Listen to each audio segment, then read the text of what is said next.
Salve, salve galera, Xistanautas na área, aqui é o André falando e hoje a gente vai falar um pouquinho sobre esse carinha aqui, ó. É a nova dashcam da Xiaomi, a 70Mi A800. É uma dual dashcam, né? Ela conta com essa unidade frontal e também uma câmera para filmar atrás do veículo.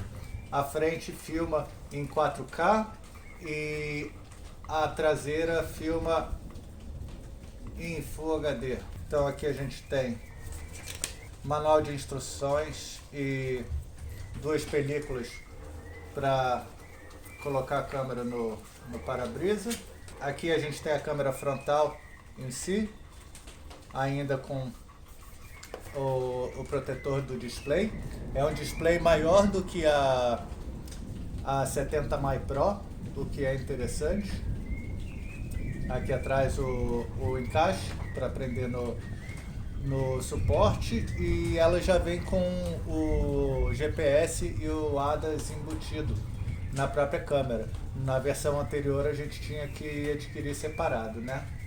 O cabo de alimentação de um tamanho bem razoável, um adaptador de isqueiro com duas saídas USB, o suporte de fixação e aqui uma espátula para esconder, na verdade, né, o fio, fazer o acabamento da instalação.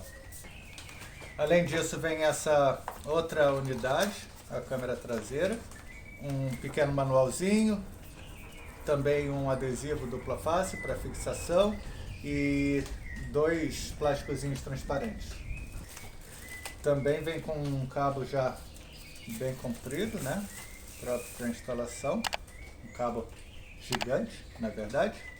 E aqui está a unidade traseira que vai ser instalada. Além disso, também acompanha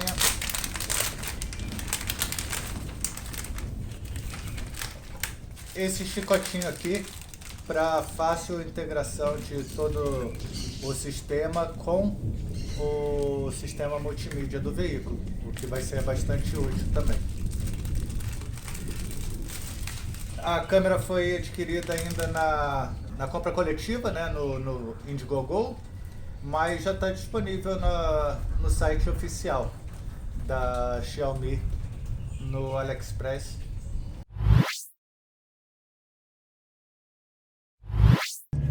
Oi pessoal, colocamos aqui um teste da câmera frontal e da câmera traseira. Do jeito que estava, nós não configuramos a câmera nem nada, a gente só instalou e saiu para dar uma volta para ver como é que as imagens ficavam, e esse é o resultado. Tá sem filtro, com poeira e sujeira nos vidros. É isso. Deixe seus comentários pra gente saber o que vocês acharam da nova câmera da Xiaomi.